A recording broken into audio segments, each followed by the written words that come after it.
Hello and welcome to Mooks and Monsters. I'm Rob Ward. And I'm Tim Niederreiter, and this is episode 110 of the podcast. Today we're continuing on our mini-series of scenario design. Today's episode will be about NPCs, non-player characters. Who are the people or things inhabiting your world? Yeah, and specifically, how are they going to relate to your story, and what do you need to make to know about them for your scenario? And I think we can start right away with we have our setting, we have the plot, and from there you look at who will inhabit the plot, which NPCs are driving the plot, if any. And I would argue that NPCs also, in this context, these also include monsters. These also include creatures, or maybe even artifacts that are that have a characteristic of themselves. Yeah, I suppose you're right, because these are the mobile pieces of your story. So if you have an artifact or your scenario, sorry, I'm just getting too much in writer brain. But if you look at an artifact, it can be like a character because it moves around and it can be used for different things, and you can different aspects. If you look at a monster, same deal, and a human non-player character as well. So I think we're on the same page there. Yeah, well, I mean, it's like that one game we played that we did a review on where they have tomes. Oh yeah, I forget the name of it. It's from one of the guys that was involved in D&D for the longest time. Cipher System.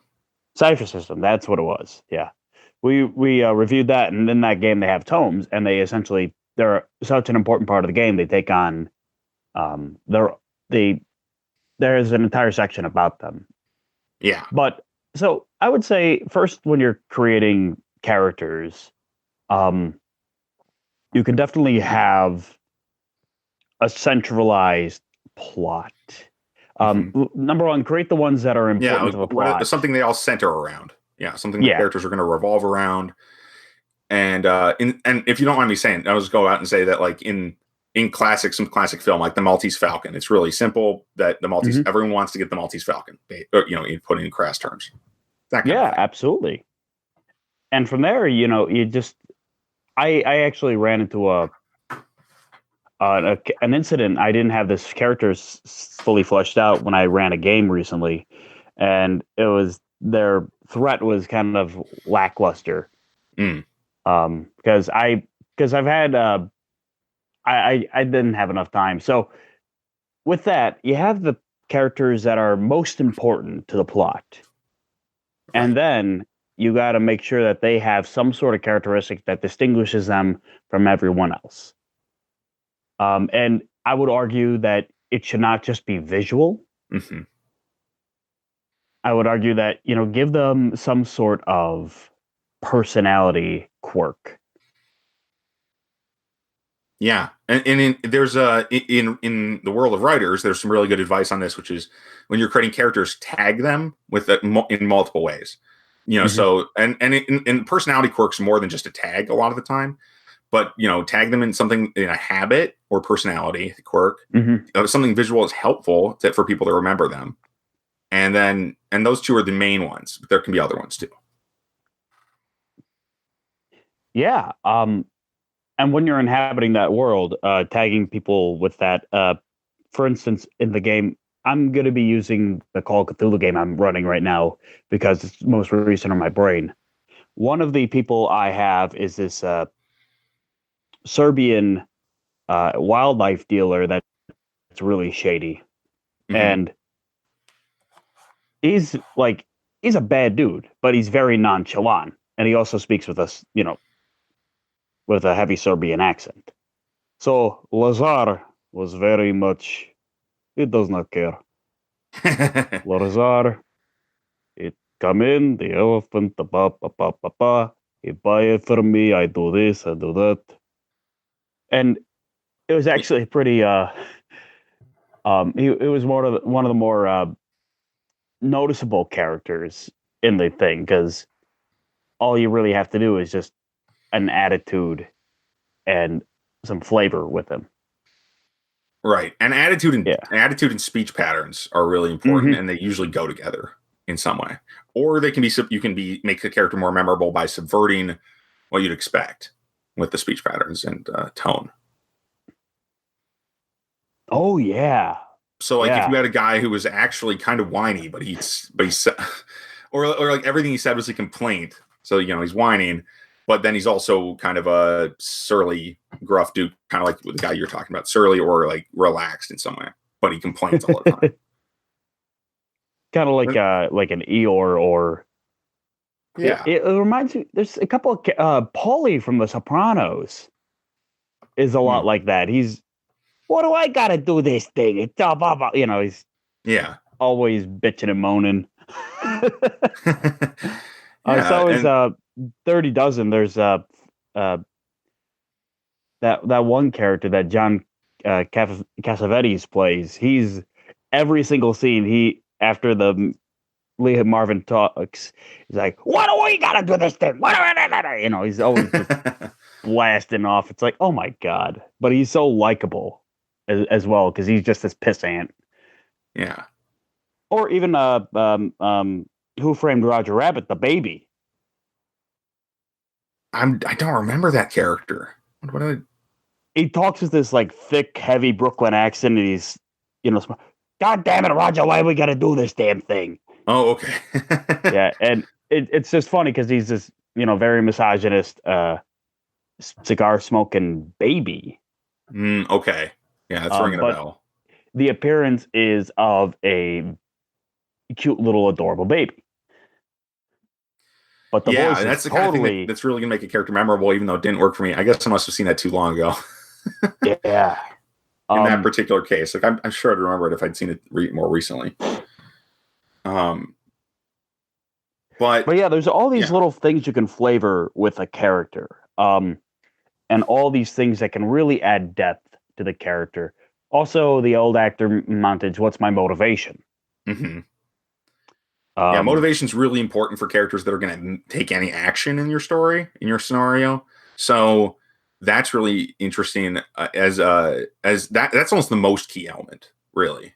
If you have a character that's going to be doing anything on their own volition, they need a motivation. Even if they're just working for someone else, they probably should have a motivation for that. And unless they're extremely minor, and that's why I'm saying probably, because like some of the times you just need minions depending on your type of game, and you don't have to know that much about them. But those guys are barely NPCs at all. They're mooks, and we can treat mooks a little differently. Yeah, and the way that the mooks interact with each other could also show just kind of what they're all about as well. Oh, absolutely, yeah. And because your mooks can be flavored as well. There's a difference between the robotic mooks that are just there to destroy, as opposed to the ones that are willing to like keep you at gunpoint and be like, all right, you're coming with us. That's a good point. And that's an important difference to know, because if you have an army of killer robots, that's a lot tougher than fighting the mafia. And that's the kind of thing you do. I mean, mostly that's pretty self-explanatory, but it's not something you should just sleep on either. So yeah, one of the other things I want to say. Oh, go on. Sorry. Oh, go ahead, Ed. No, it's okay. I just it's kind of early in the morning still, but one of the other things I was going to say is that when you have a character's attitude and motivation, that's like that covers most of the stuff that's going to direct them, their activity. But there's one other thing in a lot of games, especially superhero or fantasy games, which is the kind of games I usually run, that is important, and that's kind of a power level thing. And that can be more rules related, but it doesn't have to be, because sometimes just having a potent personality, think the Joker from the Batman stories. Oh, sure, yeah. Yeah, that kind of character doesn't have any powers, but just because they're a force and a forceful personality or a cunning person or whatever, they're able to make a dent. And so they're going to be in, and basically that's kind of I think of them as like the key pieces of a story, like the queen in chess. They can move all over the place. Strahd in Castle Ravenloft, for example, is an NPC like that. Of course, he's also the king piece. He's the most important bad guy. In improv, there's a exercise where you and in sets as well. There's a idea of status. Who is high status, who is low status. For example, two people walk on stage, and one is a king, one's a servant. We already have that's high status, that's low status. But we can also subvert it where like the servant is actually giving the king orders, and that changes the status as well. No, that's really cool. Yeah. Yeah. And it's really kind of an exploration of who is in charge. Mm-hmm. And it really ties into that. You should know if you're playing a more skills based game as opposed to a class based game, you should identify who is in charge, because they could be, someone who is attached to an iron lung, for crying out loud. Yeah. But for some reason, they're still in charge. Yeah, so there's the physical power versus the social power in a lot of ways. A character can have either or both. And I think, I don't know, personally, this is probably in the weeds, but I think, in my opinion, is generally it's cooler when they only have one. But yeah, anyway, I find that more interesting anyway when they have one of the two, but not the other. Well, it's hard to. But that's a generalization. It's hard to say that's not always the case. But I find it's an interesting dynamic you can put in there. Yeah, but then you got characters like Batman's Bane, who is in the comics not a, just a bruiser, but he's also like super fucking intelligent, speaks multiple languages, and is able to like strategize and actually beat Batman. Yeah, yeah. So I would argue that like if you're going to do a character with both those, you have to really manage it well. Yes, because then you really do kind of have a superhero in some way. Yeah. So in the case of Bane, it makes sense, a supervillain. Because in the case of Bane, he is a supervillain. So it makes perfect sense. He kind of needs to have that, or he's not going to be a threat to Batman. No, he's not all alone. Also, I would kind of getting away from the main NPCs. Sure, yeah. Because I believe people like have ideas for characters. Yeah. Just one little thing. Don't put yourself into the story. Mm-hmm. Yeah, don't self-insert. It's usually a bad idea. Don't have a character that represents you either. I mean, even yes. Absolutely, because a favorite NPC can be a real problem. Well, Tim, you've played in games where the game master has an obvious, like, this is my avatar in the game from the GM, and all my morals and duties are through this person. You mean have we played those together? I'm actually having a hard time remembering. Not or are you not just thinking, together, but just in general. Yeah, I have played in games like that, and I've played in, and there's such a thing as the kind of guide characters, the boss characters, those kinds of, that's kind of useful. But we talked about those in an early episode, but that's different. That's like different. The characters, the big leader guy who kind of can tell your PCs or give them clues or tell them what to do. But in some games, that's really useful. Some scenarios that can be really helpful. But self-inserts, it can be really dark, really rough to have a character that's the avatar of the game master. Yeah, I'm talking about. Yeah, I'm exactly talking about that. I'm talking about people like these NPCs that will negate what you want to do because it goes against the GM's morals. And that can take all sorts of forms. It's not always a self-insert character or an avatar character, but that could be a societal thing. It could be like there's always someone more powerful than you watching over you. That's tough, and that hurts most games. I mean, I think, or like having all the PCs be slaves, for example, is very difficult. It's one of the reasons that Savage Worlds game which I tried to run on the show didn't really take off for me. I couldn't get too into it. I found it frustrating to deal with. That the PCs had to always be sneaking around, or they were always like you. I mean, in this case, you're the only player character, but like you and your team of NPCs were always just under the heel, Yeah. And it's tough. And that made it less fun for me to run the game. So it's really just different, and I think having characters under somebody else's heel, it could work, but only in kind of specific game types. And even then, it's not going to be everyone's preference, Mm-hmm. And especially if there are people whose heel you're under are nominally your friends, I mean, in game world. So like, or just like, for example, you work for a nation, and the guys who run your life, you're in, say, military for a modern country or something, and the guys who run your life might be jerks, but they're also supposed to know best. That's where the GM avatar thing kind of comes in, And that's really absolutely. bad. I think that's generally a problem because it takes away player character agency, even if it doesn't seem like it. It's like, because like you can want whatever you want as long as it's what I want. Like, what? That's not the same thing as being able to make choices. Yeah. Mm-hmm. And I think this is why I tend to lean towards more human characters and more lower status characters in my NPCs. Could you say again, because you broke up a little bit? I tend to lean more towards human characters and human environments while playing, because I mean I'm running a mafia like when I run a mafia NPC games, the goal is to break the law, and that way I don't have to like deal with it. Like, you want to be a nice gangster, you can try. You want to be a total sociopath, please do. Yeah, it's just like there's consequences.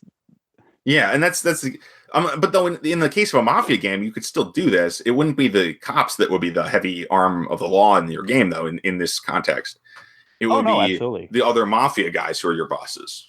Absolutely, usually, and anything that and sometimes you can use an NPC to guide the PCs, but that's kind of risky. I mean, I sometimes use the word dangerous to describe a story decision I don't see is usually paying off well.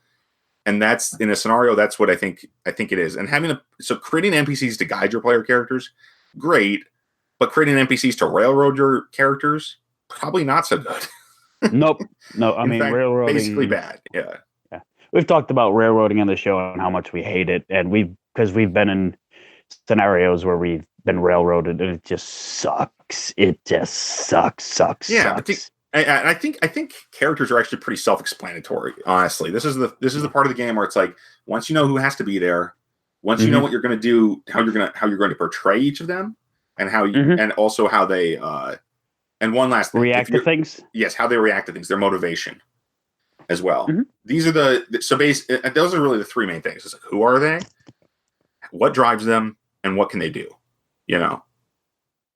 I would also just kind of, because it seems like we're wrapping up pretty nicely here. I want to just add one thing about just need as NPCs. It's okay when you have peripheral NPCs that just pop up because you need them. Yep. To be fairly archetype. Yeah. Like, a couple of player of mine in the game went to a gun store, and when she specifically asked to go to the shadiest gun store in town, and so she went to this Crazy Dave's, and Crazy Dave's this old prospector looking guy, and he got paid in gold, and of course it was goofy but I had a lot of fun with that one, because I was just like, okay, what type of person would run a shady gun store? Oh, an old survivalist. Yeah. Yeah, and actually, is there anything else you want to add? I mean, I don't have much else to say about characters. I